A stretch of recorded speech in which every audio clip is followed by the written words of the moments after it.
Hello everybody, it's Zach here from RealEstateLicenseWizard.com. Today we are going to be talking about air rights and how they're related to the real estate industry and exam. So for starters, let's define air rights. So air rights are the rights to use the open space above your property or land. Now, these rights can in fact be sold or leased, which is super important to understand, which is why I highlighted them in yellow. Basically, these air rights are the rights to use the space above the earth. Now, air rights are pretty common when it comes to real estate and construction. A little history lesson: before air travel was common, air rights were actually in fact unlimited. From the ground all the way to outer space, you pretty much owned it all. Now, of course, it is a lot different.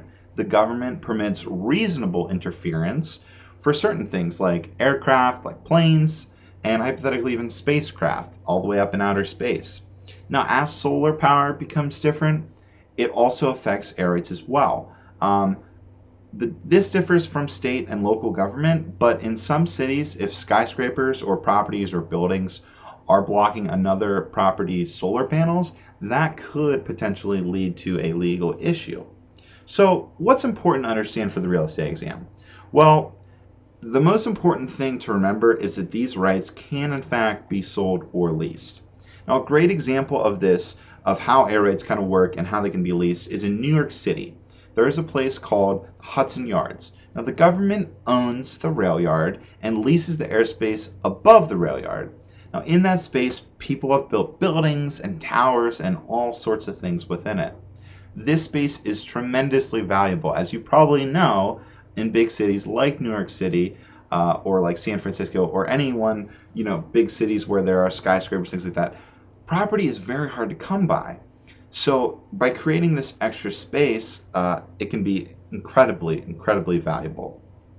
So as I mentioned earlier, issues can persist if someone builds over their property line, which can create something called encroachment, which if you guys watched any of my earlier videos, you should understand what that is. If not, I will leave the link in the description of what encroachment is.